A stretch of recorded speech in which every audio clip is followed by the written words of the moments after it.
আজকের আলোচ্য বিষয় গ্যাসের তরলীকরণ এবং তরল অবস্থা, liquefaction of gases and liquid state. একটা গ্যাসকে তরলে পরিণত করা যায় মূলত দুইভাবে। একটা হচ্ছে গিয়ে তাপমাত্রা কমিয়ে আর সেই সঙ্গে চাপ বৃদ্ধি করে, অর্থাৎ এই গ্যাস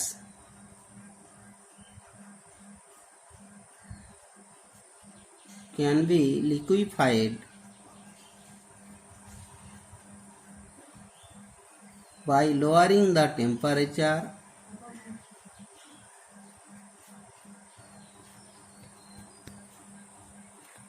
temperature or increasing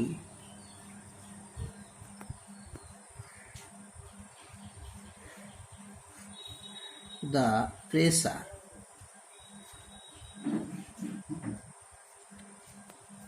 চাপ বাড়িয়ে আমরা ধরে নিচ্ছি যে এ একটা গ্যাস পার্টিকেল আর এ একটা গ্যাস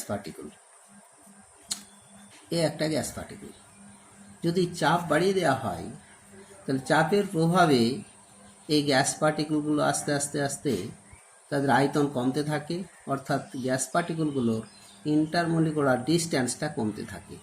ক্রমশই এই কাছাকাছি যখন গ্যাসীয় পার্টিকেলগুলো আসতে থাকবে তখন এই দুটো গ্যাস পার্টিকেলের মধ্যে যে আকর্ষণ বল, অর্থাৎ এই ইন্টারমলিকুলার ফোর্স অফ অ্যাট্রাকশনটাকে এফ দিয়ে চিহ্নিত করলাম, সেই এফটা যেটা হলো ইন্টারমলিকুলার ফোর্স অফ অ্যাট্রাকশন, আন্তঃআণবিক আকর্ষণ বল, এই গ্যাস পার্টিকেলগুলো চাপ দিয়ে দিলে দূরত্ব কমতে থাকে। যত দূরত্ব কমবে তত আন্তঃআণবিক আকর্ষণ বল বাড়বে। আর সেই সঙ্গে তাপমাত্রা যদি কমানো হয় তাহলে তাপমাত্রার সঙ্গে কিন্তু ইন্টারমলিকুলার ফোর্স অফ অ্যাট্রাকশনটা সমানুপাতিক।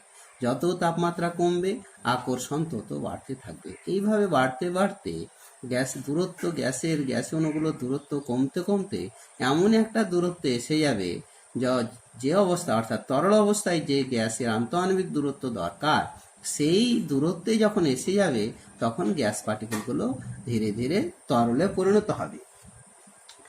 এখন on increasing pressure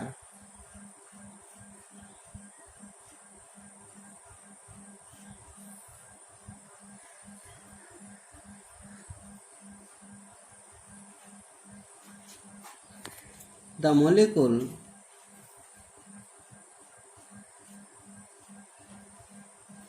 come closer, তারা ধীরে ধীরে কাছে আসতে থাকে। And intermolecular force of attraction, আন্তঃআণবিক আকর্ষণ বল যেটাকে এফ দিয়ে চিহ্নিত করা হয়, এটা কাম ইনটু এফেক্ট, কার্যকরী হতে থাকে।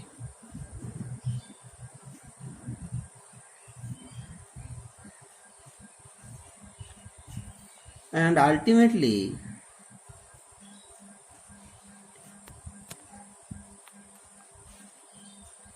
the gas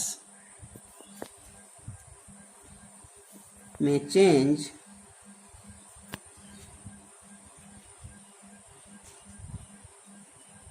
into liquid, তরল অবস্থায় পরিবর্তিত হয়। And on lowering the temperature,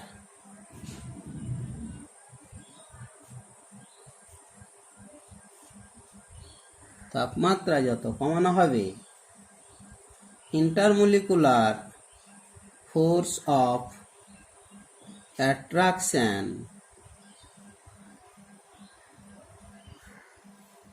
increases,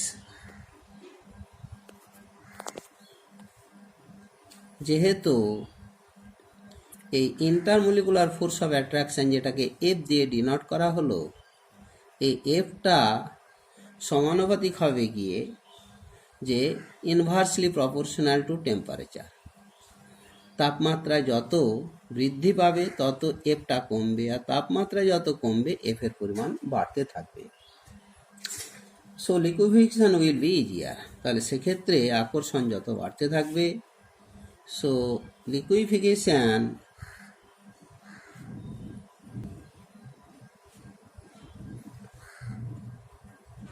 will be easier,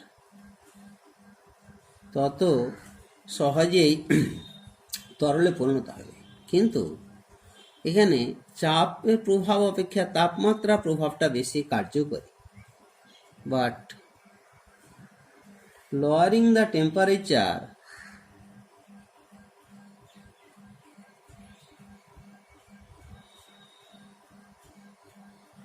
is more important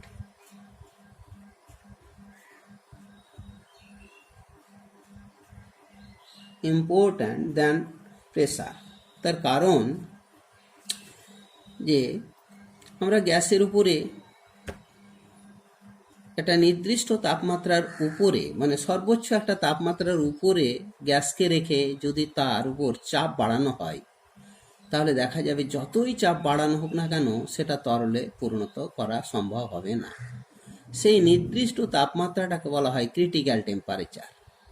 এক কথায় ক্রিটিক্যাল টেম্পারেচারের উপরে যদি কোনো গ্যাসকে রেখে তাতে যতই চাপ বাড়ানো হোক সেই গ্যাস তরলে পরিণত হবে না বা তরলে পরিণত করা সম্ভব হবে না।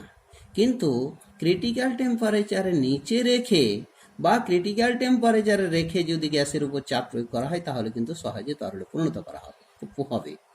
এবার যতই তাপমাত্রা ক্রিটিক্যাল টেম্পারেচারের নিচে যত নিচে হবে তত অল্প চাপ প্রয়োগ করেও গ্যাসকে খুবই সহজে তরলে পরিণত করা যায়। তো এখন সেই যে সর্বোচ্চ তাপমাত্রা যেটাকে আমরা ক্রিটিক্যাল টেম্পারেচার বলছি, সেই ক্রিটিক্যাল টেম্পারেচারটা হলো গিয়ে ক্রিটিক্যাল টেম্পারেচার, যেটাকে টিসি দিয়ে আমরা ডিনোট করি। তাহলে এই ক্রিটিক্যাল টেম্পারেচার হচ্ছে গিয়ে দ্য ম্যাক্সিমাম টেম্পারেচার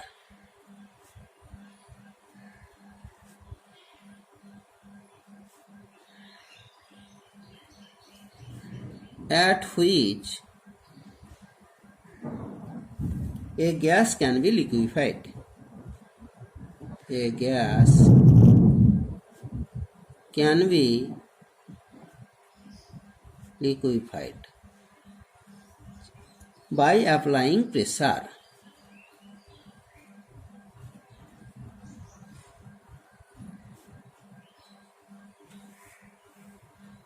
তাহলে সর্বোচ্চ যে তাপমাত্রায় রেখে গ্যাসের উপর চাপ প্রয়োগ করে তাকে তরলে পরিণত করা সম্ভব হয়, সেই সর্বোচ্চ তাপমাত্রাটাই হলো গিয়ে ক্রিটিক্যাল সংকট তাপমাত্রা, ক্রিটিক্যাল টেম্পারেচার।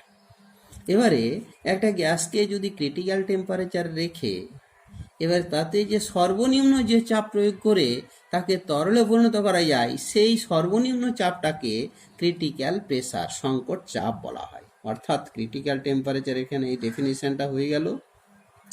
এবারে আমরা critical pressure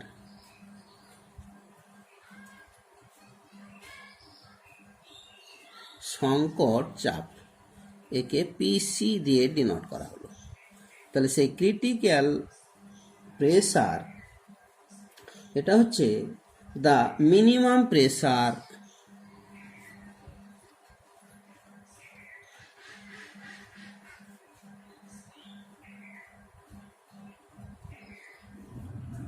required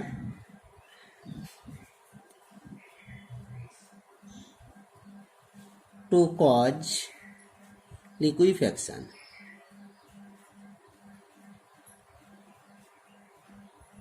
at critical temperature।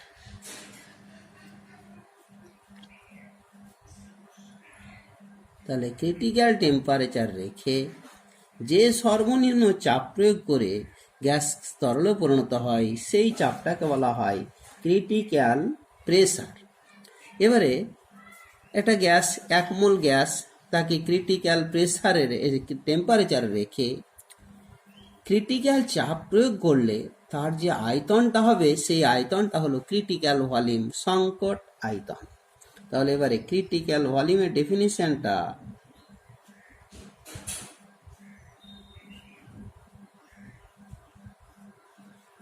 একে ভিসি দিয়ে ডিনোট করা হলো, সংকট আয়তন। এটা হলো the volume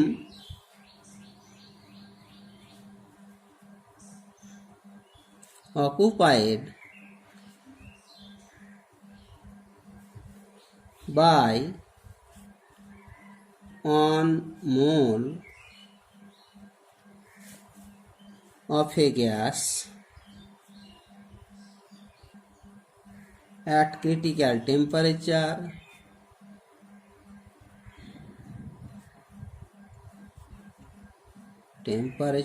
Tc and critical pressure Pc। তাহলে ক্রিটিক্যাল টেম্পারেচারে এবং ক্রিটিক্যাল রেখে ক্রিটিক্যাল প্রেসার প্রয়োগ করলে 1 মোল গ্যাসের যে ভলিউমটা হবে সেটাই হলো গিয়ে critical volume by 1 mole of a gas at critical temperature and critical pressure are called critical volume।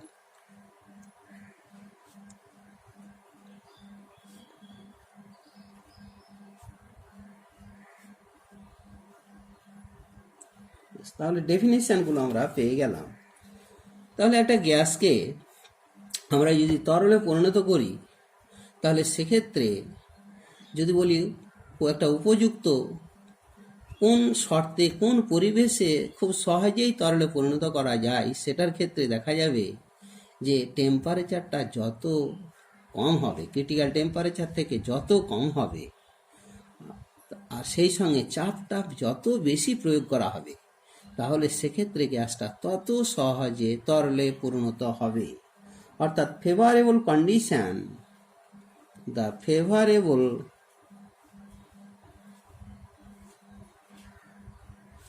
condition for liquefaction of a gas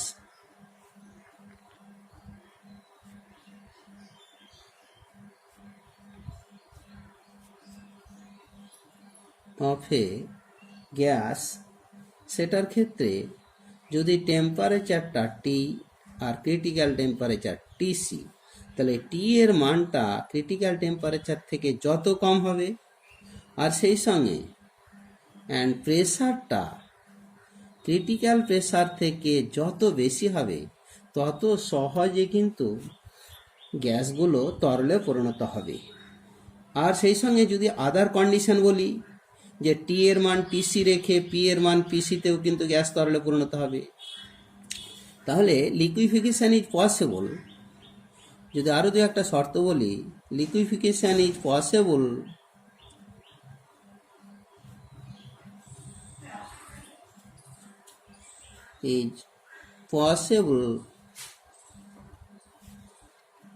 আচ্ছা ফর এটা তো একটা কন্ডিশন হয়ে গেল, 1 নম্বর কন্ডিশন যদি একে ধরে নিই, তো দ্বিতীয় কন্ডিশনটা হবে গিয়ে যদি টি এর মানটা টিসি এর সঙ্গে সমান হয় এবং সেই সঙ্গে পি এর মানটা পিসি এর সঙ্গে সমান হয়, তাহলেও কিন্তু গ্যাস তরলে পরিণত হবে।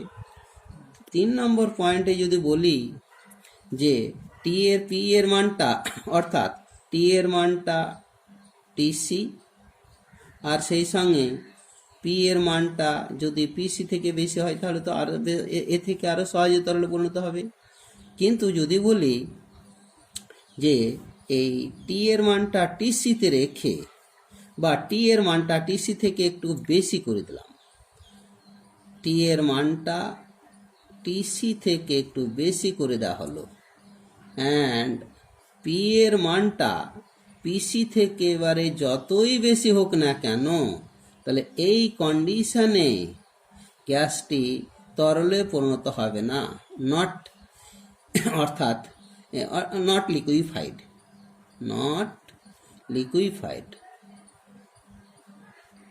এই কন্ডিশনে গ্যাসটি কিন্তু এটা তরলে পরিণত হবে না।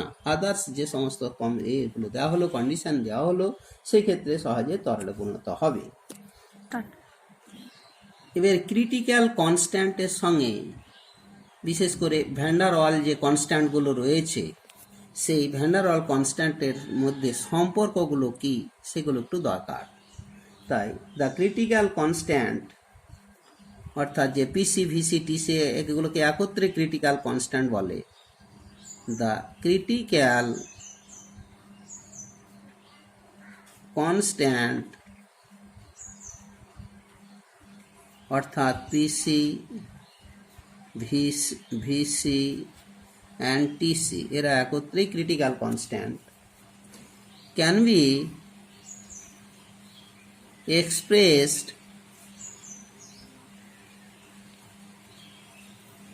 in terms of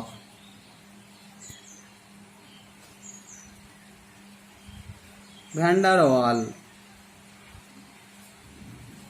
constant A and B। এই যে van der wall constant A and B আছে, তার সঙ্গে ক্রিটিক্যাল কনস্ট্যান্টগুলো যে রিলেশন সেগুলো অ্যাজ ফলোজ। সেটার ক্ষেত্রে আমরা জানি যে ভিসি ক্রিটিক্যাল ভলিউমটা সবসময় যেটা হলো ভ্যান ডার ওয়াল কনস্ট্যান্ট বি তার 3 গুণের সঙ্গে সমান। পিসি ক্রিটিক্যাল প্রেসার সেটা 8A/27B square, and TC critical কনস্ট্যান্টের মানটা হবে গিয়ে 8A/27 বি।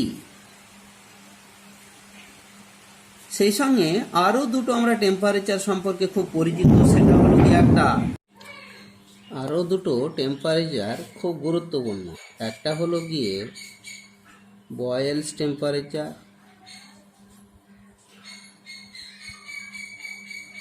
যাকে টিবি দিয়ে আমরা ডিনোট করি, সেটার মান A/RB। সেই সঙ্গে আর একটা যেটা ইনভার্সন টেম্পারেচার, ইনভার্সন টেম্পারেচার যেটাকে টিআই দিয়ে ডিনোট করা হয়, সেটা হলো গিয়ে 2A/RB। অবশ্য এই টেম্পারেচারগুলো বিশেষ করে ভিসি পিসি টিসি এবং বয়েলস টেম্পারেচার এবং ইনভার্সন টেম্পারেচার এগুলো কিন্তু ক্যালকুলেশন করার প্রয়োজন নেই, শুধুমাত্র এদের রিলেশনটা জানাটা দরকার। মাঝে মধ্যে প্রয়োজন হতে পারে, ছোট বিশেষ করে নিউমেরিক্যাল প্রবলেম ছোট ছোট দিয়ে থাকে। যদি বলি যে যে এ বাই আমরা হয়তো পিসি দিয়ে দিল, তার রেসপেক্টে A/B এর মানটা বা বি স্কোয়ার মান পেয়ে গেলাম, বা টিসি দিয়ে দিল, তার রেসপেক্টে A/B এর মান পেয়ে গেলাম। এই A/B এর মানটা এখানে বসিয়ে নিলে আমরা পিসি পেয়ে যাব, তারপরে আবার বি এর মানটা বের করে এখানে বসিয়ে নিলে ভিসি পেয়ে যাব, বা A/B এর মানটা এখানে বসিয়ে নিলে বয়েলস টেম্পারেচার মান পেয়ে যাব। এইভাবে একটা দেওয়া থাকলে অন্যগুলো বার করা খুব সুবিধাজনক হবে এক কথায়। বেশ, এবারে আমরা লিকুইড স্টেট পদার্থের তরল অবস্থা এই সম্পর্কে আলোচনা করব। লিকুইড স্টেট তরল অবস্থা। আচ্ছা, এক্ষেত্রে কেমিস্ট্রির মধ্যে লিকুইড স্টেটটা শুধুমাত্র বেস লিকুইডের কতগুলো ক্যারেক্টারিস্টিক্স বৈশিষ্ট্য সম্পর্কে আলোচনার ব্যাপার রয়েছে। তার মধ্যে দুটো গুরুত্বপূর্ণ বৈশিষ্ট্য, যেটা বিশেষ করে সারফেস টেনশন এবং ভিসকোসিটি, এটা ফিজিক্সের ডিটেলস আলোচনা হয়েছে। এখানে শুধুমাত্র কতগুলো তরলের যে কিছু কিছু বৈশিষ্ট্য রয়েছে সেগুলো একটুকু আলোচনা এখানে করা হবে। এখন পদার্থের মধ্যে যে 3টে অবস্থা, একটা হলো গিয়ে সলিড, দ্বিতীয়টা হচ্ছে গিয়ে লিকুইড, অ্যান্ড তৃতীয় স্টেটসটা আপাতত যেগুলো স্বাভাবিক অবস্থায় এই যে 3টে স্টেট পদার্থের দেখা যায়, সেই 3টে স্টেটের মধ্যে তৃতীয়টা হলো গিয়ে গ্যাসিয়াস স্টেট। এই 3টে স্টেটের কতগুলো যদি আমরা বৈশিষ্ট্য সম্পর্কে আলোচনা করি, characteristics properties of liquid, characteristics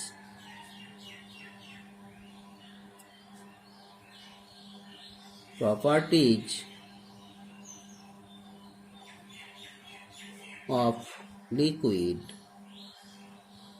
প্রথমেই যদি বলি যে এ লিকুইড স্টেটের, এটার ক্ষেত্রে intermolecular force of attraction, intermolecular force of attraction, আন্তঃআণবিক আকর্ষণ বল। এই আন্তঃআণবিক আকর্ষণ বলটা মূলত সলিডের ক্ষেত্রে সবচাইতে বেশি, লিকুইড তরলের ক্ষেত্রে মাঝামাঝি, গ্যাসিয়াস স্টেটের ক্ষেত্রে সবচাইতে কম। এই গ্যাসিয়াস স্টেটের ক্ষেত্রে সবচাইতে কম। যদি বলি ইন্টারমলিকুলার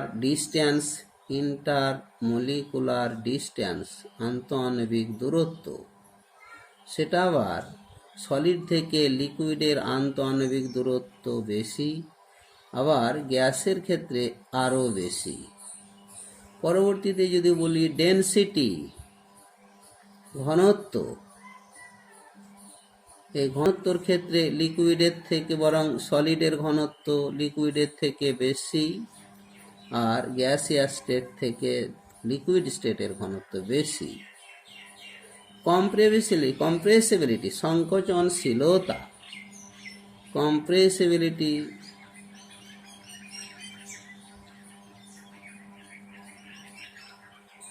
এটা অবশ্য কম্প্রেসিবিলিটি গ্যাসের ক্ষেত্রে সবচাইতে বেশি, গ্যাসিয়াস স্টেটে, তরলের মাঝামাঝি, আর কঠিনের কম।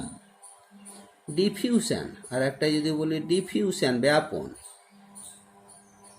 ডিফিউশন সেটাও কিন্তু গ্যাসিয়াস স্টেটের ক্ষেত্রে বেশি আর সলিডের ক্ষেত্রে কম, লিকুইড স্টেটের মাঝামাঝি। আচ্ছা, এখন লিকুইডের আরও কিছু কিছু যে বৈশিষ্ট্যগুলো রয়েছে, এটা যেমন কতগুলো বৈশিষ্ট্য আমরা আলোচনা করা হলো, পরবর্তীতে এই liquid state have definite mass and volume. এই liquid state have definite mass and volume, এর নির্দিষ্ট কিন্তু মাসও রয়েছে, আয়তনও রয়েছে, তবে নির্দিষ্ট তরলের যেমন আয়তন রয়েছে, কিন্তু তরলের আবার শেপ নেই, নির্দিষ্ট আকৃতি নেই। যে পাত্রে রাখা হবে সেই পাত্রের আকৃতি তরল পদার্থ ধারণ করে। বাট হ্যাভ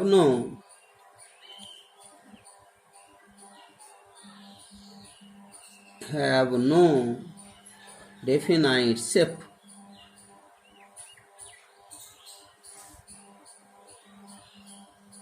নির্দিষ্ট কোনো আকৃতি নেই। এখন লিকুইডের আন্তঃআণবিক আকর্ষণ বলটা মূলত আমরা তিনটে পার্টে বা তিন প্রকারে আন্তঃআণবিক আকর্ষণ বল দেখতে পাই, অর্থাৎ একে তিন ভাগে ভাগ করা যায়। ইন লিকুইড স্টেট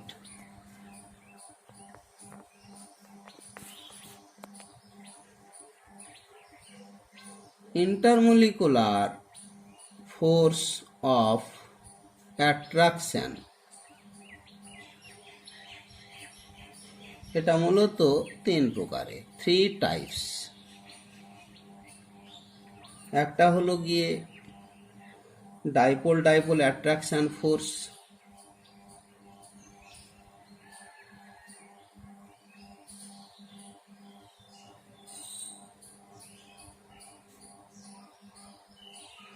দ্বিতীয় প্রকার হচ্ছে গিয়ে লন্ডন ফোর্সেস,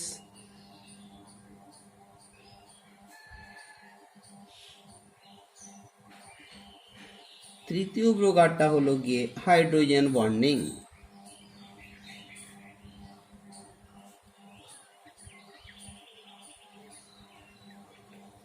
বেশ, এইগুলো ডাইপোল অ্যাট্রাকশন ফোর্স মূলত যে সমস্ত পদার্থগুলো পোলার, তাহলে একটা অণুর পজিটিভ পোলের সঙ্গে আর একটা অণুর নেগেটিভ পোলের মধ্যে এই আকর্ষণ বলটা কাজ করে তরল অবস্থায়। একটা এক্সাম্পল আকারে বলি যে HCl, এই অণুটির ক্লোরিন প্রান্তে আংশিক নেগেটিভ চার্জ, হাইড্রোজেন প্রান্তে আংশিক পজিটিভ চার্জ। আর একটা অণুর একইভাবে HCl অণুর ক্লোরিন প্রান্তে আংশিক নেগেটিভ চার্জ, হাইড্রোজেন প্রান্তে আংশিক পজিটিভ চার্জ। ফলে এই অণুটার নেগেটিভ পোলের সঙ্গে দ্বিতীয় অণুটার পজিটিভ পোলের মধ্যে যে আকর্ষণ, এটাই হলো গিয়ে ডাইপোল অ্যাট্রাকশন ফোর্স। তাহলে যাবতীয় পোলার অণুগুলোর মধ্যে তরল অবস্থায় যে আকর্ষণ বল কাজ করে সেটা হলো এই ডাইপোল অ্যাট্রাকশন ফোর্স। লন্ডন ফোর্সের ক্ষেত্রে মূলত যেগুলো নন পোলার অণু, যেমন সমস্ত যাদের ডাইপোল মোমেন্টটা 0, যেমন সমস্ত হাইড্রোকার্বনগুলো, তাকেও তো আমরা তরল তাপমাত্রা কমিয়ে চাপ বাড়িয়ে তরলে পরিণত করি। সেই তরল অবস্থায় একটা হাইড্রোকার্বন, এই একটা মিথেন অণু, এই মিথেন অণু CH4, তার সঙ্গে আর একটা মিথেন অণু CH4, এদের মধ্যে যে একটা ইনডিউস ডাইপোল অ্যাট্রাকশন বা অ্যাট্রাকটিভ ফোর্স কাজ করে, সেই ফোর্সটাই হলো লন্ডন ফোর্স। তাহলে আপাতত এটা সমস্ত নন পোলার যে পার্টিকেলগুলো রয়েছে তারা যখন তরল অবস্থায় থাকবে তখন এই আকর্ষণ বলটা কাজ করবে। আর হাইড্রোজেন বন্ড মূলত যারা হাইড্রোজেন বন্ধন গঠন করে, যেমন একটা জলের অণু, এই জলের অণুটার OH একটা জলের অণু নেওয়া হলো, সেক্ষেত্রে হাইড্রোজেন প্রান্তে আংশিক নেগেটিভ পজিটিভ পার্ট, অক্সিজেনটা নেগেটিভ পার্ট। আর একটা অণুর ক্ষেত্রে আবার ঠিক একইভাবে অক্সিজেন প্রান্তে আংশিক নেগেটিভ চার্জ, হাইড্রোজেন প্রান্তে আংশিক পজিটিভ চার্জ। তাহলে এই প্রথম অণুটার হাইড্রোজেনের সঙ্গে যে পজিটিভ চার্জ, দ্বিতীয় অণুটার অক্সিজেন প্রান্তে যে নেগেটিভ চার্জ, তাদের মধ্যে যে আকর্ষণ বল সেটাই হলো গিয়ে হাইড্রোজেন বন্ড। এই বন্ডিং এর হাইড্রোজেন বন্ডের এটা ক্রিয়াশীল হওয়ার কারণেই তরল অবস্থায়, এই বিশেষ করে জলটা যখন তরল অবস্থায় থাকে এই বন্ধনটা ক্রিয়াশীল অবস্থায় থাকে। আচ্ছা, পরবর্তীতে আর একটা গুরুত্বপূর্ণ পয়েন্ট তরল অবস্থা তরল পদার্থের ক্ষেত্রে, সেটা হলো এভাপোরেশন, বাষ্পীভবন। এই বাষ্পীভবনটা হলো গিয়ে যে কোনো তাপমাত্রায় তরল তার পৃষ্ঠতল থেকে যখন তরলের পদার্থগুলো বিশেষ করে তরল অবস্থা থেকে বাষ্পীয় অবস্থায় গমন করে, বাষ্পীয় অবস্থায় পরিণত হয়, সেই পরিণত হওয়ার প্রক্রিয়াটাকে বলা হয় বাষ্পীভবন। তাহলে একটা তরল পদার্থ স্বতঃস্ফূর্তভাবে তরল অবস্থা থেকে বাষ্পীয় অবস্থায় যে কোনো তাপমাত্রায় যদি ঘটে থাকে, তাহলে সেই প্রক্রিয়াটাকে বলা হয় বাষ্পীভবন। অর্থাৎ the process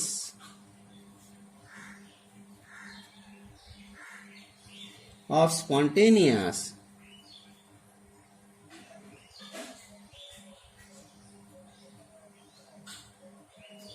change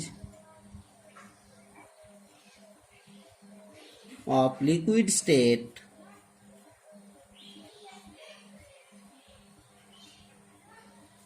into vapor state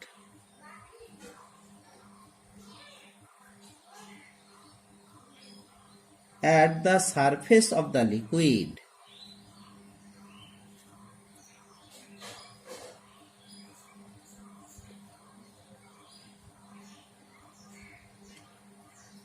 at all temperature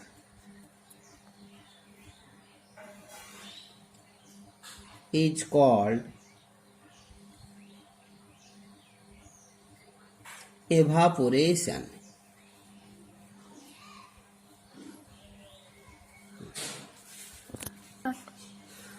এভাপোরেশনের ফলে তরল পদার্থের তাপমাত্রা ধীরে ধীরে কমতে থাকে, এক কথায় শীতলতার সৃষ্টি হয়। অন এভাপোরেশন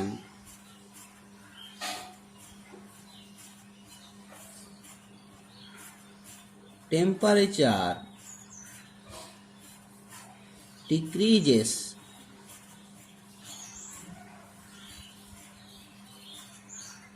তার কারণ, যদি আমরা তরল পদার্থের এই গতিশক্তি কাইনেটিক এনার্জি ভার্সেস একটা ভগ্নাংশ, মোট অণুর যে ভগ্নাংশ একটা নির্দিষ্ট গতিশক্তির অধিকারী, সেই ভগ্নাংশটা ভার্সেস কাইনেটিক এনার্জি দিয়ে যদি একটা গ্রাফ প্লট করি, তাহলে দেখা যাবে ধীরে ধীরে কাইনেটিক এনার্জি যত বাড়ছে, সেই বৃদ্ধিজনিত তরলের সংখ্যাটাও বাড়ছে, তারপরে আবার কমতে শুরু করলো। এইভাবে কাইনেটিক এনার্জি বাড়তে বাড়তে যখন এতটা পরিমাণে কাইনেটিক এনার্জি লাভ করলো, তখন কিন্তু প্রতিটি তরলের কণা তরল পৃষ্ঠ থেকে বাষ্পীয় অবস্থায় গমন করবে। এবার তার পরবর্তী স্টেজে যে গতিশক্তি যত বৃদ্ধি পাচ্ছে, তারা তো খুব সহজেই বাষ্পীয় অবস্থায় গমন করবে। সুতরাং এই যে গ্রাফের এই অংশের ক্ষেত্রফলে যে সমস্ত অণু বা অনুভগ্নাংশ অবস্থান করবে, তারা কিন্তু খুব সহজেই এই লিকুইড স্টেট অর্থাৎ এভাপোরেটেড লিকুইড অর্থাৎ লিকুইড গ্যাসিয়াস স্টেটে পৌঁছে যাবে। তাহলে এই লিকুইডটা হলো গিয়ে এতটা অংশের তরলটা বাষ্পীভূত হবে। আর এই যে আপাতত কাইনেটিক এনার্জির যে মানটা হলো, সেটাই হলো minimum kinetic energy of the liquid that required to evaporation. বাষ্পীভবনের জন্য ন্যূনতম যে কাইনেটিক এনার্জি দরকার, সেটা হলো এতটা পরিমাণ কাইনেটিক এনার্জি। তাহলে এখানে যেটা হচ্ছে যে এই এভাপোরেশনে যে তাপমাত্রা ডিক্রিজ করছে বা ফল করছে কেন, বা শীতলতার সৃষ্টি হচ্ছে কেন, সেই কারণ হলো গিয়ে sense higher energetic particle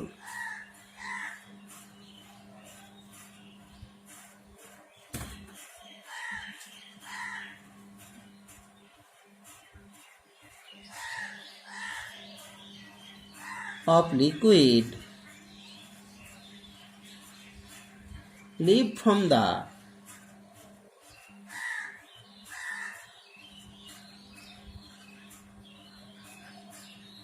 liquid surface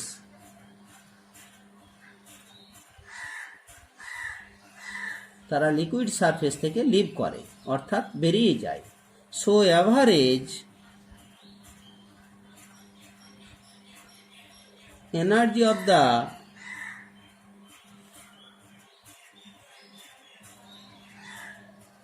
residual liquid,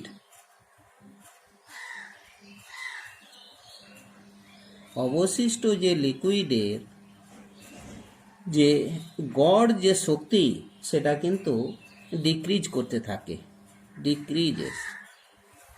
তাহলে উচ্চ গতি সম্পন্ন কণাগুলো যদি বেরিয়ে যায়, তাহলে বিশেষ করে উচ্চ গতিশক্তি সম্পন্ন কণা, তাহলে নিম্ন গতিশক্তি সম্পন্ন কণাগুলো অবশিষ্ট তরলের মধ্যে থেকে যাওয়ার কারণেই তাদের কিন্তু মোট শক্তির পরিমাণটা ফল করে, অর্থাৎ এক কথায় আভ্যন্তরীণ শক্তি কমে যায়, আর কমে গেলেই তাপমাত্রা ফল করে। দেয়ারফোর টেম্পারেচার ডিক্রিজেস, দেয়ারফোর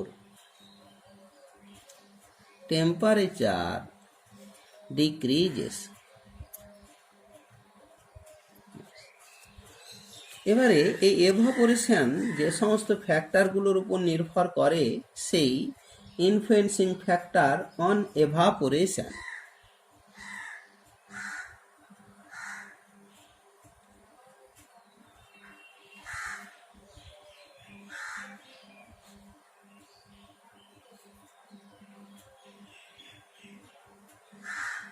যেমন মূলত এই এভাপোরেশনটা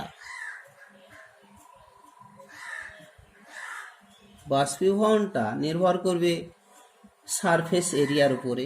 একটা তরল তার সারফেস এরিয়াটা যত বেশি হবে, বাষ্পীভবন তত বেশি হবে। যদি একটা তরল বা এক কাপ গরম চা একটা কাপে থাকে, তার সারফেস এরিয়া যতটা, সেটাকে যদি একটা থালায় ঢেলে দেওয়া হয়, সারফেস এরিয়া বেশি হওয়ার কারণেই খুব দ্রুত গতিতে সেই চাটা ঠান্ডা হয়ে যায়। মূল কারণ যে সারফেস এরিয়া বেড়ে যাওয়ার কারণেই বাষ্পীভবনটা বেশি হয়ে যায়, আর বাষ্পীভবন যত বেশি হবে, তরল অবস্থা থেকে বাষ্পীয় অবস্থায় তত গমন করবে। এক কথায় বেশি পরিমাণে লিনতাপ টেনে নেবে, বা উচ্চ গতিশক্তি সম্পন্ন কণাগুলো খুব সহজেই তরল অবস্থা থেকে বাষ্পীয় অবস্থায় চলে যায়, যার কারণে সহজেই ঠান্ডাটা হয়ে যায়, শীতল হয়ে যায়।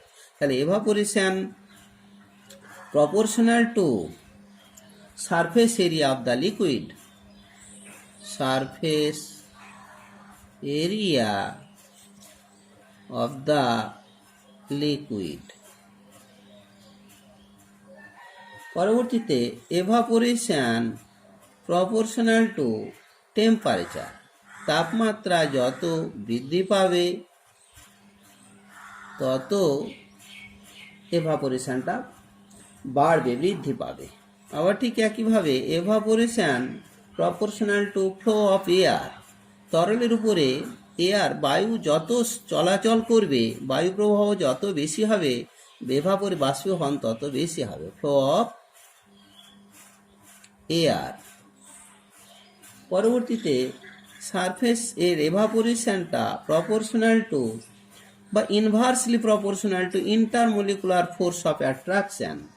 ইন্টারমলিকুলার ফোর্স অফ অ্যাট্রাকশন, আন্তঃআণবিক আকর্ষণ বল যত বেশি হবে বাষ্পীভবন তত কম হবে, আর এটা যত কম হবে বাষ্পীভবন তত বেশি হবে। এক কথায় এভাপোরেশন আরও বলি যে proportional to volatility of the liquid. একটা তরল যত উদ্বায়িত হবে, যত উদ্বায়ী হবে বাষ্পীভবন তত বেশি হবে, ভোলাটিলিটি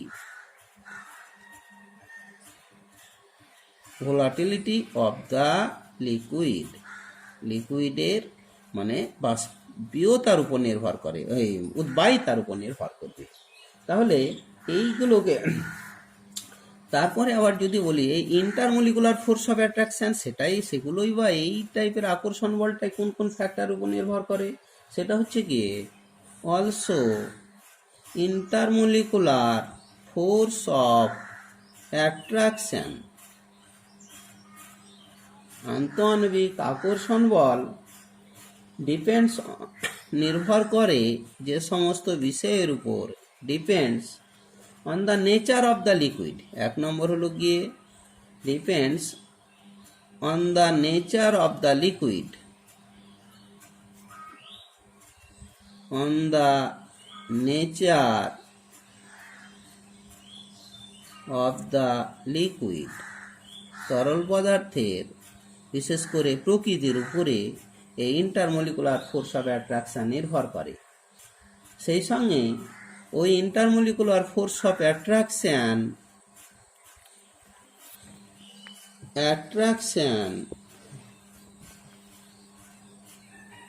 একটা তরল পদার্থের আণবিক ওজন যত বেশি হয়, ইন্টারমলিকুলার ফোর্স অফ অ্যাট্রাকশন তত বেশি হয়। আণবিক ওজন বেশি হলে সারফেস এরিয়া বেশি হবে, van der wall force of attraction বাড়বে, মানে তত আকর্ষণ বল বাড়বে। তাহলে proportional to molecular weight of the liquid. আবার সেই সঙ্গে ইন্টারমলিকুলার ফোর্স অফ অ্যাট্রাকশনটা নির্ভর করে polarity of the liquid molecule. Polarity, যত ধ্রুবীয়তা বাড়বে, যত দ্বিমুখী বাড়বে, তত একটা অণুর পজিটিভ পোলের সঙ্গে আর একটা অণুর নেগেটিভ পোলের আকর্ষণ বাড়বে। এক কথায় ইন্টারমলিকুলার ফোর্স অফ অ্যাট্রাকশন বাড়বে। আর সেই সঙ্গে ইন্টারমলিকুলার ফোর্স অফ অ্যাট্রাকশন আরও নির্ভর করে, যদি সেই তরলের কণাগুলো সব আইসোমেরিক কম্পাউন্ড হয়ে থাকে, তাহলে সে আইসোমেরিক কম্পাউন্ডের আবার সারফেস এরিয়া, এক কথায় শেপের উপর নির্ভর করে। তো সেই ক্ষেত্রে surface area of the isomeric molecule, surface area of the isomeric molecule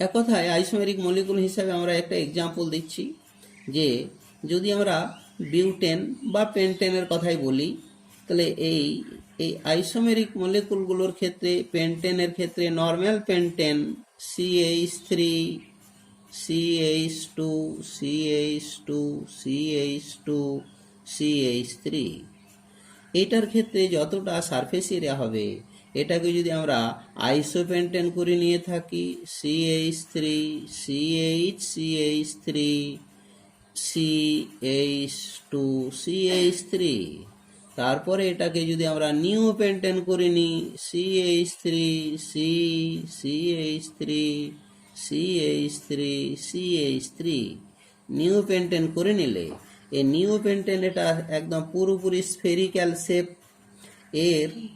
সেই যে কম্পাউন্ডগুলো নিলাম, এটা নিলাম নর্মাল পেন্টেন N পেন্টেন, এটা হলো আইসোপেন্টেন, আর এটা হলো গিয়ে নিওপেন্টেন। নিওপেন্টেন। এই নর্মাল পেন্টেনে কোনো কোনো শাখা নেই, এটা পুরোপুরি একটা সাইলেন্ডিক্যাল টাইপের চোঙাকৃতি, ফলে এর সারফেস এরিয়া সবচাইতে বেশি, সুতরাং এর van der wall force of attraction বেশি।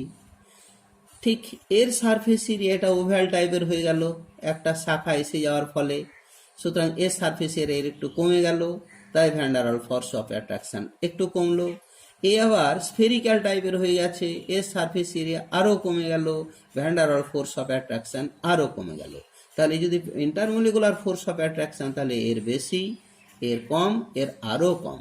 তাহলে এই ক্ষেত্রে সেটাই হলো গিয়ে সারফেস এরিয়া অফ দ্য আইসোমেরিক মলিকুলগুলোর উপরে ইন্টারমলিকুলার ফোর্স অফ অ্যাট্রাকশনটা নির্ভর করে।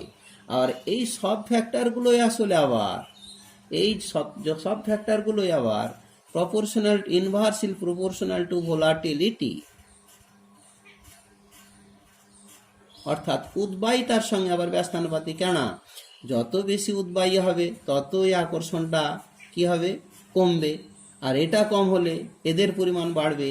সেই হিসাবে যদি আমি কতগুলো যৌগের এই রেট অফ এভাপোরেশনের রেটটা লিখি, তাহলে সেক্ষেত্রে সবগুলোই তো ইন্টারমলিকুলার ফোর্স অফ অ্যাট্রাকশনের উপর নির্ভর করছে। তাহলে সেই rate of evaporation of some liquid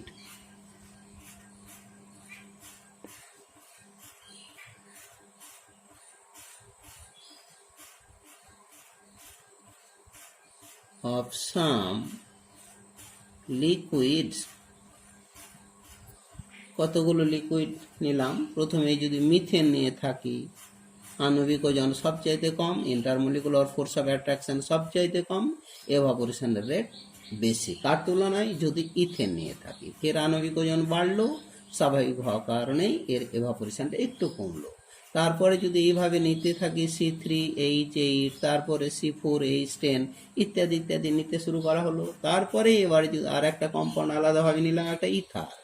ইথারের ক্ষেত্রে C2H5 ও ডাই ইথাইল ইথার নিলাম, এর আবার এভাপোরেশনের রেটটা আরেকটু কম। কেন কম? এরা যেহেতু পোলার অণু, পোলার অণু মিন্স ওদের মধ্যে যে আকর্ষণ বল সেটা তো শুধুমাত্র লন্ডন ফোর্সটা কাজ করছে, এদের আকর্ষণ বলটা হচ্ছে কি লন্ডন ফোর্স, আর সেই সঙ্গে ডাইপোল ডাইপোল অ্যাট্রাকশন ফোর্স বা ভ্যান ডার ওয়াল ফোর্স, তার সঙ্গে ডাইপোল ডাইপোল অ্যাট্রাকশন ফোর্স। তারপরে যদি নিয়ে থাকি যে অ্যাসিটালডিহাইড CH3CHO, এর পোলারিটি আরও বেশি, আকর্ষণ বলটা আরও বেশি, স্বাভাবিক হয় এভাপোরেশনের রেটটা আরও কম। তারপরে যদি ইথাইল অ্যালকোহল নিয়ে থাকি C2H5OH, এখানে আবার হাইড্রোজেন বন্ড ক্রিয়াশীল হচ্ছে, এর আন্তঃআণবিক আকর্ষণ আরও বেশি, ভোলাটি মানে এটা এভাপোরেশনটা আরও কমলো। তারপরে নিলাম জল, জলের ক্ষেত্রে আরও শক্তিশালী হাইড্রোজেন বন্ড তৈরি হয়, এর এভাপোরেশনটা আরও কম। এইভাবে যদি ফর্মিক অ্যাসিড নিয়ে থাকি, এক্ষেত্রে আবার শক্তিশালী হাইড্রোজেন বন্ধন তৈরি হয়, আবার গ্যাসিয়াস ফেজে এরা ডাইমারিক রূপে থাকে, তাই এর আরও কম। তারপরে যদি আবার মার্কারি নিয়ে থাকি, দেখা যায় মার্কারির মধ্যে আবার দেখায় মেটালিক বন্ড রয়েছে, আরও শক্তিশালী বন্ধন, স্বাভাবিকভাবে এটা এভাপোরেশনের রেটটা এদের মধ্যে সবচাইতে কম। এই হলো গিয়ে কতগুলো তরল পদার্থের এভাপোরেশনের রেট। তরল পদার্থ আরও একটা গুরুত্বপূর্ণ বৈশিষ্ট্যের অধিকারী হয়ে থাকে, সেটা হলো ভেপার প্রেসার, বাষ্প চাপ। ভেপার প্রেসার, বাষ্প চাপ। আমরা ভেপার প্রেসারের সংজ্ঞা হিসাবে যদি বলি যে একটা তরল পদার্থ একটা আবদ্ধ পাত্রে রয়েছে, ওই তরল পদার্থ কিছু কণা তরল অবস্থা থেকে যখন বাষ্পীয় দশায় গমন করবে, সেই বাষ্প কর্তৃক যে প্রযুক্ত চাপ, সেই চাপটাই হলো উক্ত তরল পদার্থের ওই নির্দিষ্ট তাপমাত্রায় বাষ্প চাপ। অর্থাৎ the pressure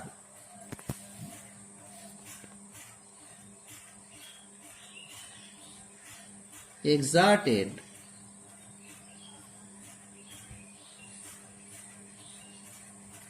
by the vapor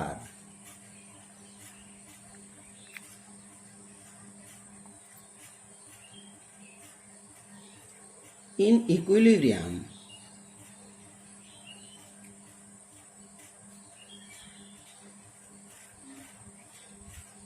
with liquid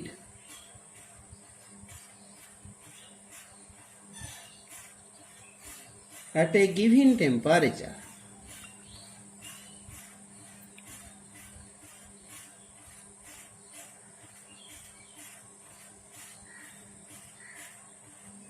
is called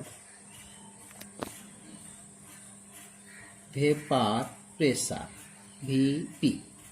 তাহলে তরল এবং বাষ্পটা যখন একটা ঠিক সাম্যাবস্থায় এসে যাবে, সেই সাম্যাবস্থায় যখন এসে গেল তখন সেই বাষ্প কর্তৃক যে প্রযুক্ত চাপ, সেই চাপটাই হলো ওই তাপমাত্রায় ওই তরল পদার্থের বাষ্প চাপ। এখন আমরা যদি এটাকে একটু গ্রাফিক্যালি রিপ্রেজেন্ট করি, তাহলে যদি এরকম একটা তরল পদার্থ নেওয়া হলো,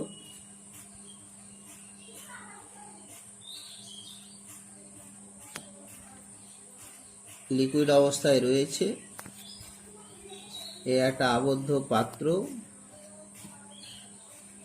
ইনিশিয়াল স্টেটে এটা লিকুইড, এটা কিন্তু শুরুতেই, অর্থাৎ ইনিশিয়াল স্টেট,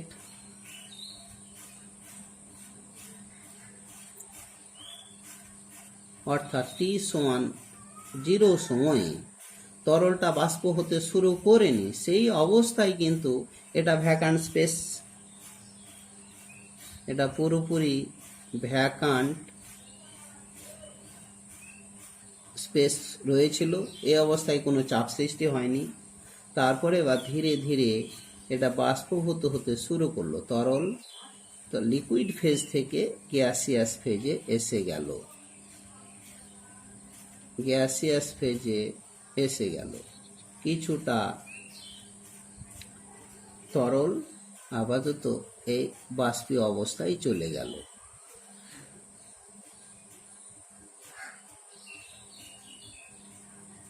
এবারে যারা বাষ্পীয় অবস্থায় এসে যাচ্ছে তারাও তো আবার কিছুটা আবার এর ফলে আবার তরল পৃষ্ঠে যদি তখন তারা সংঘাত হচ্ছে, তখন তরল পৃষ্ঠে তরল দ্বারা আকৃষ্ট হয়ে সেই গ্যাসীয় কণাটি তরল অবস্থায় পৌঁছে যাচ্ছে, সেই অবস্থাটা হলো কনডেনসেশন, ঘনীভবন।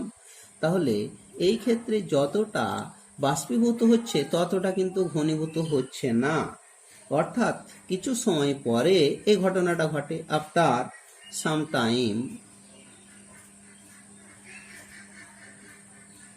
টাইম, কিছু সময় পরে এই অবস্থায় এসে গেল। এই অবস্থায় কিন্তু কিছুটা ভেপার প্রেসার তৈরি হলো। এই ভেপার প্রেসারে যে চাপটা তৈরি হচ্ছে, এরা যে চাপটা দিচ্ছে, সেই বাষ্পচাপটা আপাতত এটা কিন্তু অসম্পৃক্ত বাষ্পচাপ। তাহলে এটাকে আমরা লিখবো unsaturated vapour pressure,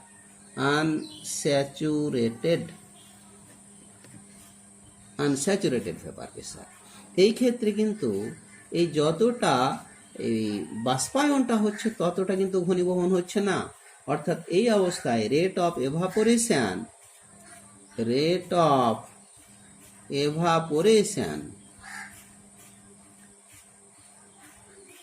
evaporation greater than rate of condensation,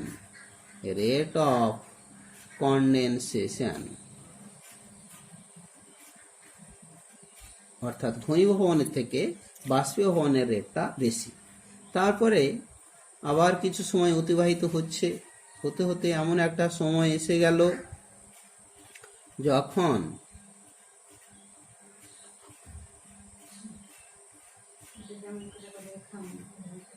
এবারে এই তরল পৃষ্ঠ যতগুলো তরল অবস্থার তরলের কণা বাষ্পীয় অবস্থায় গমন করে, ততগুলো বাষ্পের কণা তরল অবস্থায় এসে গেল। তাহলে এই ক্ষেত্রে কিন্তু একটা সাম্য অবস্থায় এসে গেল। এই সাম্য অবস্থায় যখন এসে গেল, এটা তো লিকুইড ফেজ, এটা ভেপার ফেজ, এটা লিকুইড ফেজ ছিল, এটা ভেপার ফেজ ছিল।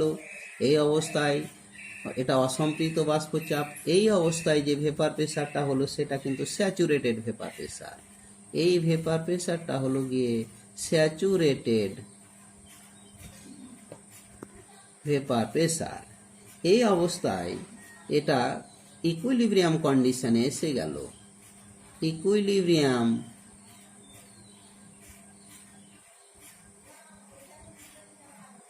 অবস্থায় এসে গেল। এই অবস্থায় কিন্তু যে হারে বাষ্পীভবনটা হয়েছে সেই হারে ঘনীভবনটা হয়েছে, অর্থাৎ এই অবস্থায় রেট অফ ভেপারাইজেশন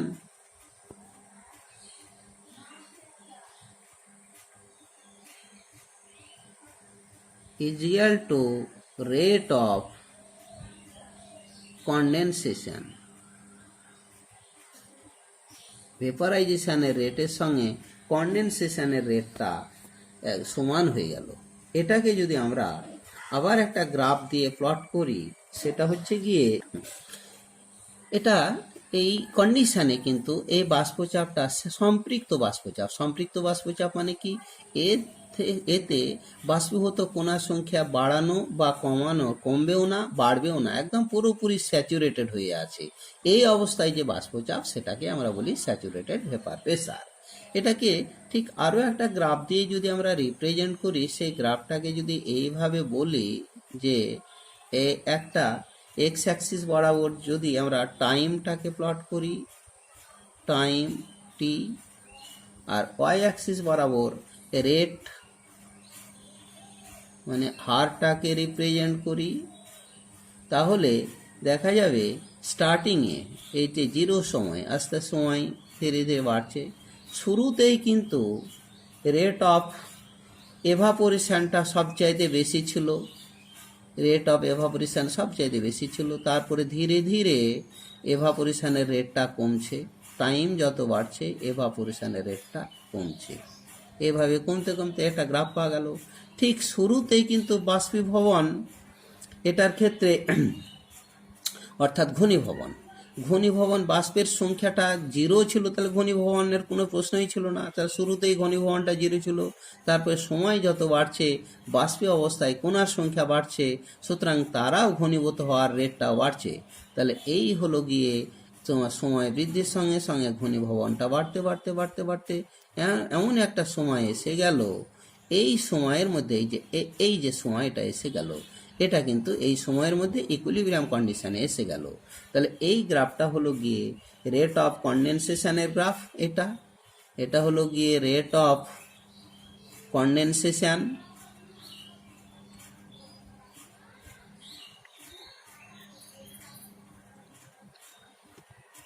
আর এই যে লেখাটা এটা হলো গিয়ে রেট অফ এভাপোরেশন।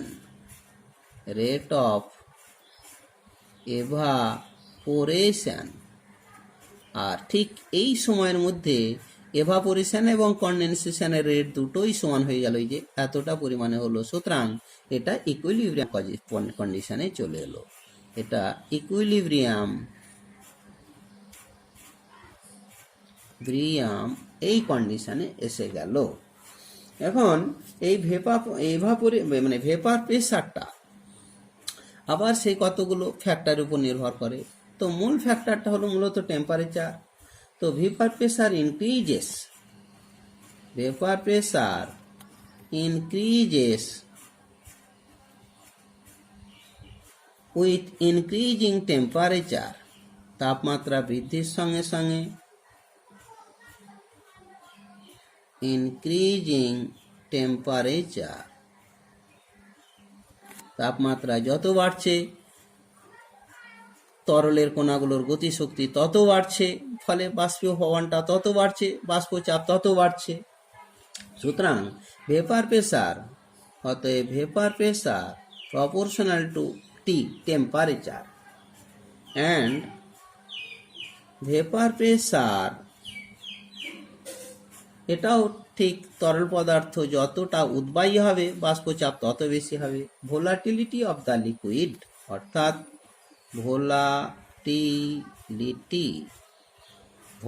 উদ্বায়িতা যত বাড়বে বাষ্পচাপ তত বাড়বে। আবার ঠিক একইভাবে ভোলাটিলিটি সেটাও আবার inversely proportional to intermolecular force of attraction. Intermolecular force of attraction, আন্তঃআণবিক আকর্ষণ বলের সঙ্গে ব্যস্তানুপাতিক। কেন আকর্ষণ বল যত বাড়বে ভোলাটিলির উদ্বায়িতা তত কমবে, আর উদ্বায়িতা কমা মানে বাষ্পচাপও কমে যাবে। তো এইটার ক্ষেত্রে আরও কিছু কিছু পয়েন্ট নির্ভর করে ভেপার প্রেসারের উপরে। সেটা হলো গিয়ে এই ভেপার প্রেসার, এটা যদি কিছু তরল পদার্থের মধ্যে ইন্ট্রামলিকুলার আর ইন্টারমলিকুলার হাইড্রোজেন বন্ধন ক্রিয়াশীল হয়, তাহলে যাদের মধ্যে ইন্ট্রামলিকুলার হাইড্রোজেন বন্ধন ক্রিয়াশীল তারা খুব সহজেই একক অনুরূপে অবস্থান করবে, বিচ্ছিন্ন অবস্থায় অবস্থান করবে, আন্তঃআণবিক আকর্ষণ কম হবে, ফলে তারা খুব সহজেই তরল থেকে বাষ্পীয় অবস্থায় গমন করবে। এক কথায় বাষ্পীভূত কণার সংখ্যা বাড়বে, তো তাদের বাষ্পচাপটা বেশি। তাহলে ভেপার প্রেসার যারা ইন্ট্রামলিকুলার হাইড্রোজেন বন্ডেড কম্পাউন্ডের ইন্ট্রামলিকুলার হাইড্রোজেন বন্ডেড কম্পাউন্ড, তার কিন্তু বাষ্পচাপটা বেশি হয় কার তুলনায়? যারা ইন্টারমলিকুলার হাইড্রোজেন বন্ড গঠন করে, অর্থাৎ greater than intermolecular hydrogen bonded compound. আমি একটা এক্সাম্পল বলি, যে যদি এই একটা কম্পাউন্ড নিলাম যেটা হচ্ছে গিয়ে অর্থো নাইট্রোফেনল, আর আরেকটা নিলাম প্যারা নাইট্রোফেনল।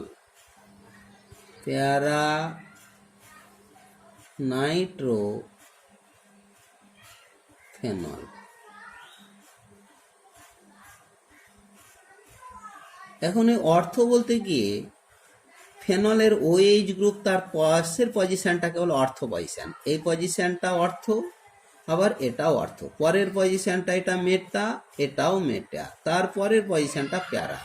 তাহলে অর্থ পজিশনে NO2 রয়েছে, তাই এটার নাম হলো অর্থ নাইট্রোফেনল।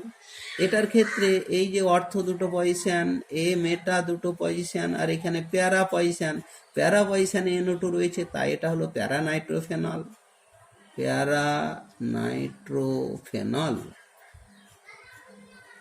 তাহলে এই প্যারা নাইট্রোফেনল এইটার ক্ষেত্রে OH গ্রুপ আর NO2 গ্রুপ অনেক দূরে রয়েছে, আর অর্থ নাইট্রোফেনলে খুব নিকটে রয়েছে, ফলে এই হাইড্রোজেনের উপরে আংশিক পজিটিভ চার্জ আর এই অক্সিজেনের উপরে আংশিক নেগেটিভ চার্জের ফলে এখানে যে বন্ধনটা তৈরি হয়, এই বন্ধনটাই হলো গিয়ে ইন্ট্রামলিকুলার হাইড্রোজেন বন্ড। এই বন্ধনটা হলো ইন্ট্রামলিকুলার হাইড্রোজেন বন্ড। আর এখানে কিন্তু ওই দূরত্বটা অনেক দূরে থাকার কারণেই হাইড্রোজেনের সঙ্গে অক্সিজেন কিন্তু সেই হাইড্রোজেন বন্ধন গঠনের জন্য যে একটা দূরত্ব দরকার, সেই দূরত্বে পৌঁছাতে পারে না। তাই এক্ষেত্রে ইন্ট্রামলিকুলার হাইড্রোজেন বন্ধন গঠন করে না, বরং এরই একটা অণুর সঙ্গে আর একটা যদি আমরা অণু নিয়ে থাকি ওই অর্থোনাইট্রোফেনলের, আর একটা অণু নিলাম এখানে, এটার ক্ষেত্রে আবার NO2 আর এখানে OH গ্রুপ দিয়ে দিলাম।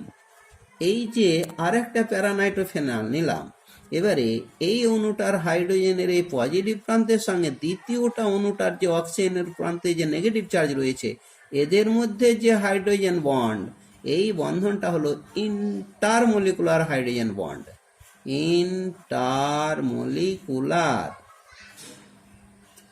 Molecular hydrogen bond. এখন এই একটা অণুর সঙ্গে পরের অণু, তারপরের অণুর সঙ্গে তারপরে অণু, পরপর এই অণুগুলো আস্তে আস্তে ইন্টারমলিকুলার হাইড্রোজেন বন্ধনের মাধ্যমে এরা অ্যাসোসিয়েটেড অবস্থায় আছে। তাহলে এই জাতীয় অণুগুলো এরা অ্যাসোসিয়েটেড কন্ডিশনে অবস্থান করে, possesses in associated condition. in associated condition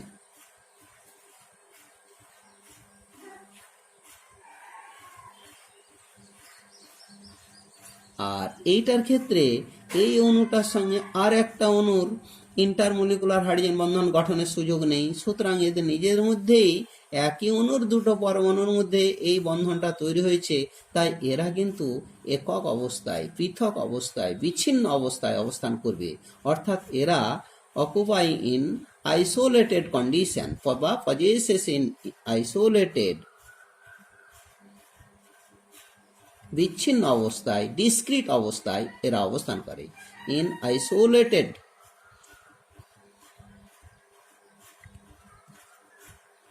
বা ডিসক্রিট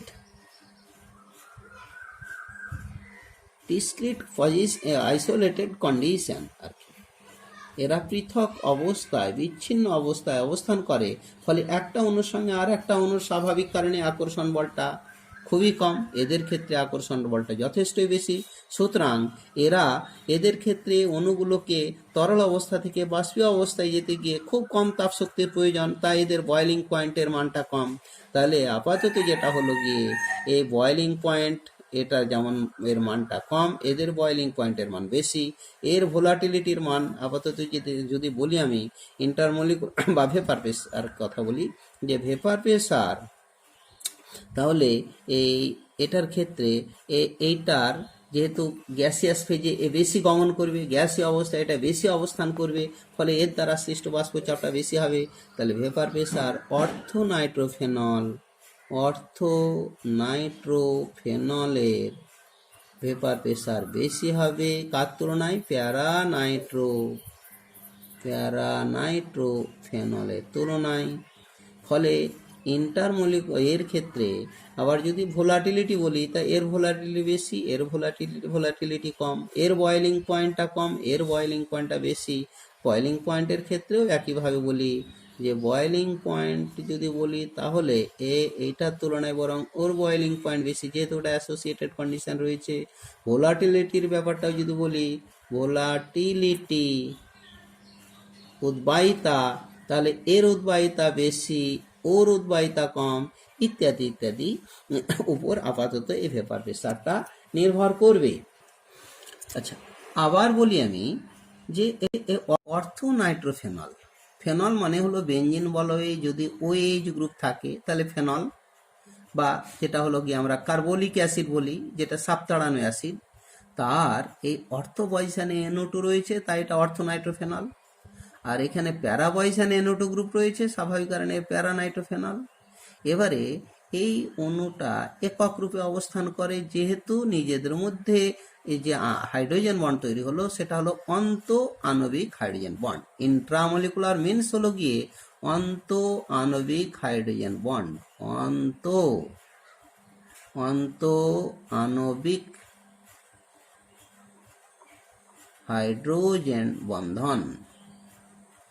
আর এইটা হলো গিয়ে আন্তর আণবিক হাইড্রোজেন বন্ড, এটা হলো গিয়ে দুটো পৃথক অণুর মধ্যে হাইড্রোজেন বন্ধন হলে এটা আন্তর বলে। ইন্টার মানে হলো আন্তর আণবিক হাইড্রোজেন বন্ধন এটা। আর এই হিসেবে একটা অণুর সঙ্গে পরের আর একটা অণু, তার সঙ্গে আর একটা অণু নিয়ে এর সংগনিত অবস্থায় থাকে। তাহলে এদের যদি বলা হয় যে কার্যকরী আণবিক ওজন, এই কার্যকরী আণবিক ওজন মানে একটা অণুতে যদি 10টা এরকম হাইড্রোজেন বন্ধন থাকে, তাহলে 10টা অণু যুক্ত হয়ে একটা বড় জায়েন্ট মলিকুল রূপে, দৈত্যাকার অণু, বৃহৎ আকারে অনুরূপে অবস্থান করলো, ফলে কার্যকরী আণবিক ওজন বেশি হলো। আর আণবিক ওজন বেশি হলেই স্বাভাবিকভাবেই তাদের মধ্যে ভোলাটিলিটি অনেক কমে যাবে, বাষ্পীভূত হওয়ার প্রবণতা অনেক কমে যাবে, বাষ্পচাপও তেমনি কমে যাবে। বেশ, তাহলে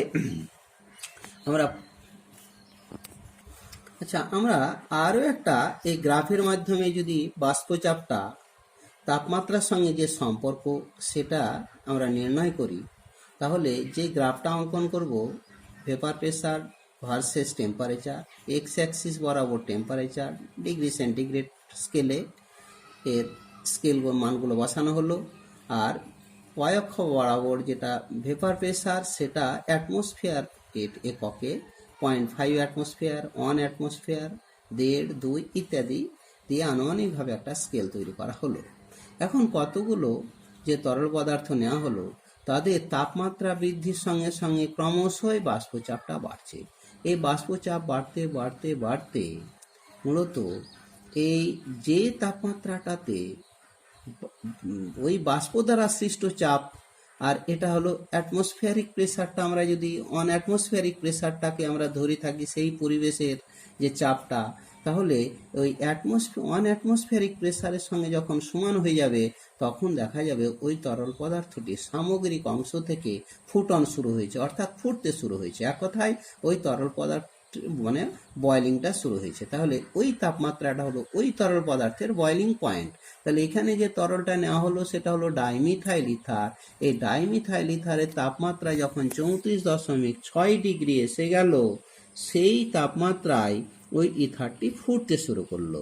আপাতত নর্মাল অ্যাটমসফিয়ারিক প্রেসারে যেহেতু ফুটতে শুরু করছে, সুতরাং এই ডাইমিথাইল ইথারের নর্মাল বয়েলিং পয়েন্ট হলো 34.6 ডিগ্রি। ঠিক এইটা পরবর্তী যে তরল নেওয়া হলো অ্যাসিটন নেওয়া হলো, এটা CH3COCH3। অ্যাসিটনের ক্ষেত্রে 56 ডিগ্রি সেন্টিগ্রেড তাপমাত্রা এসে গেলে অ্যাসিটনের বাষ্পচাপটা বায়ুমণ্ডলীয় চাপের সমান হয়ে গেল, এক কথায় 1 অ্যাটমসফিয়ারিক প্রেসারের সঙ্গে সমান হয়ে গেল। তখন অ্যাসিটন ফুটতে শুরু করলো, সুতরাং অ্যাসিটনের বয়েলিং পয়েন্ট 56 ডিগ্রি। পরবর্তীতে মিথাইল অ্যালকোহল মানে মিথানল, সেটার ক্ষেত্রে 64 ডিগ্রি বয়েলিং পয়েন্ট। পরবর্তীতে ইথাইল অ্যালকোহলের ক্ষেত্রে আরও একটু বেশি হয়ে গেল, কারণ মিথাইল অ্যালকোহল থেকে ইথাইল অ্যালকোহলের আণবিক ওজন এমনিতেই বেশি এবং তাদের মধ্যে সেই ইন্টারমলিকুলার হাইড্রোজেন বন্ধন গঠন করে। আর জলের ক্ষেত্রে বয়েলিং পয়েন্টটা আরও বেশি, যেহেতু এর ক্ষেত্রে নাম্বার অফ হাইড্রোজেন বন্ধনের সংখ্যাটাও বেশি, ফলে এর বয়েলিং পয়েন্টটা আরও বেশি। তাহলে আপাতত যেটা হচ্ছে, তাপমাত্রা যত বাড়ছে বাষ্পচাপ বাড়ছে, বাড়তে বাড়তে বাড়তে বাষ্পচাপটা যখন অ্যাটমসফিয়ারিক প্রেসারের সঙ্গে, বিশেষ করে 1 অ্যাটমসফিয়ারিক প্রেসারের সঙ্গে সমান হচ্ছে, তখনই প্রতিটি তরল পদার্থ ফুটতে শুরু করছে। সেই তাপমাত্রাগুলো হলো ওই তরল পদার্থগুলোর রেসপেক্টিভ বয়েলিং টেম্পারেচার। এক কথায় with increasing temperature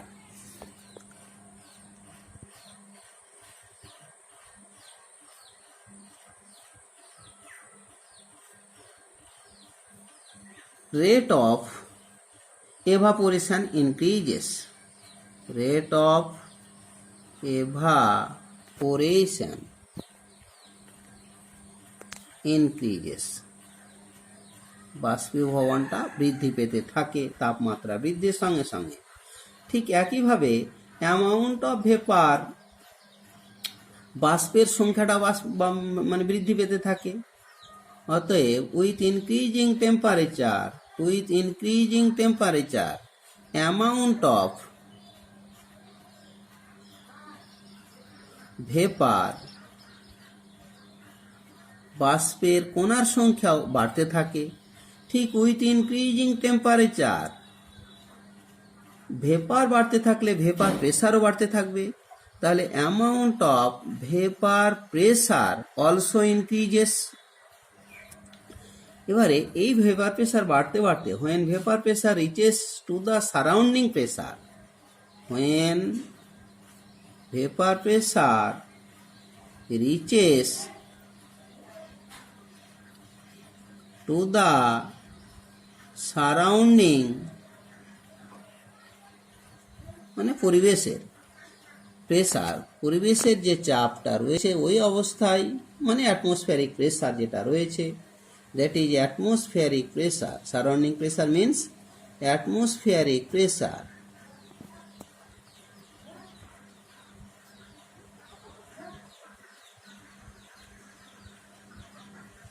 Then the liquid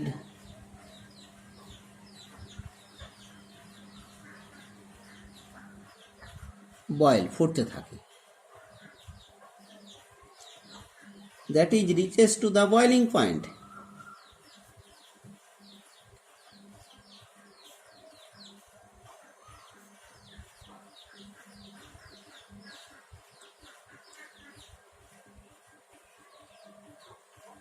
boiling point বা বয়েলিং টেম্পারেচার। বয়লিং টেম্পারেচারে পৌঁছে যায়। এবারে অ্যাটমসফিয়ারিক প্রেসারটা বাড়ানো হয়, তাহলে বাষ্পীভূত কণার সংখ্যা বাড়াতে হবে, তবেই তো বাষ্পচাপ বাড়বে। এর বাষ্পীভূত কণার সংখ্যা বাড়ানো মানে তাপমাত্রা বাড়াতে হবে। তাহলে with increasing surrounding pressure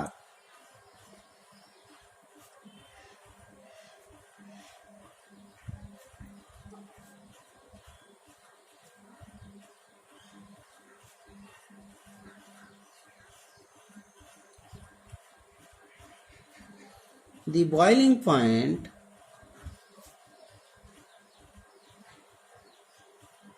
of the liquid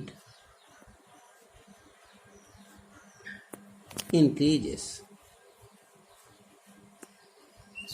আমরা স্বাভাবিকভাবে প্রেসার কুকারের ক্ষেত্রে দেখি যে চাপটা বাড়ানো হচ্ছে,